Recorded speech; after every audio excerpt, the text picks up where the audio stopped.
सबको नमस्कार, सबको नमस्कार।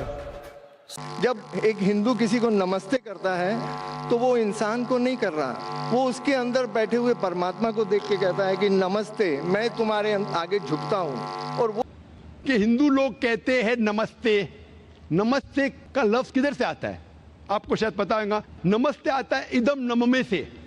इदम नममे मतलब मैं आपके सामने झुकता हूं, मैं आपकी इबादत करता हूं, बराबर। इदम नममे आप कहना चाहते मैं आपके अंदर ईश्वर की इबादत करता हूं।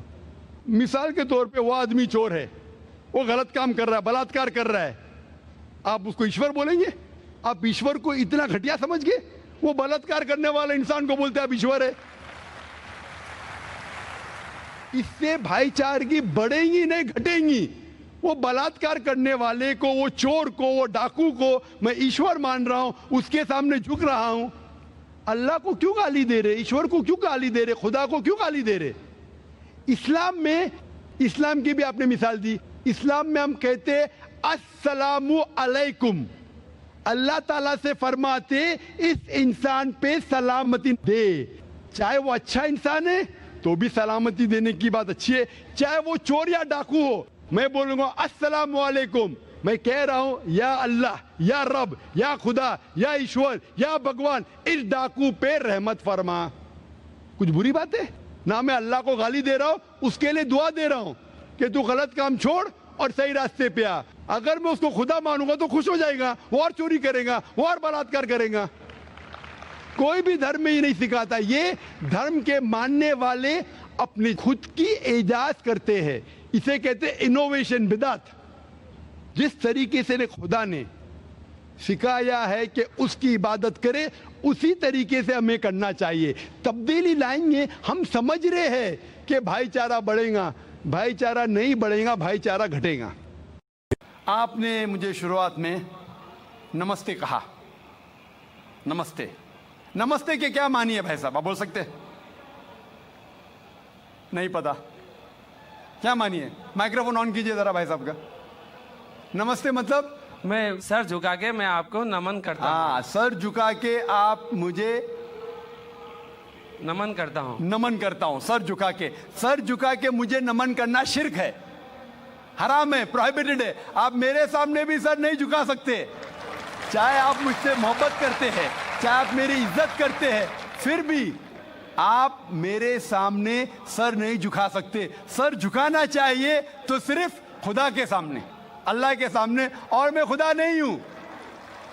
आप जानते हैं, आप मेरी इज्जत कर सकते हैं, मेरी बात जो मैं कहता हूं उसके ऊपर अमल कर सकते हैं, लेकिन आप मेरे सामने सर नहीं झुका सकते। इसीलिए मैं जवाब में आपको कहूंगा अस्सलामु अलैकुम, आप पे सलामती हो, आप पे सलामती हो।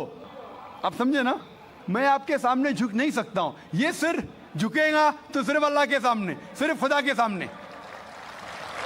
तो आपने बड़प्पन में मुझे कहा, लेकिन अगर गलत चीज कहा तो मैं वापस से जवाब नहीं दे सकता हूं, क्योंकि मैं जानता हूं जो लोग नहीं जानते वो ऐसे हरकत कर सकते हैं। मिसाल के तौर पे, 1 महीना पहले मैं जब बॉम्बे एयरपोर्ट पे था तो एक औरत, हिंदू खातून, मुझे पूछी कि आप डॉक्टर जाकिर नाइक है?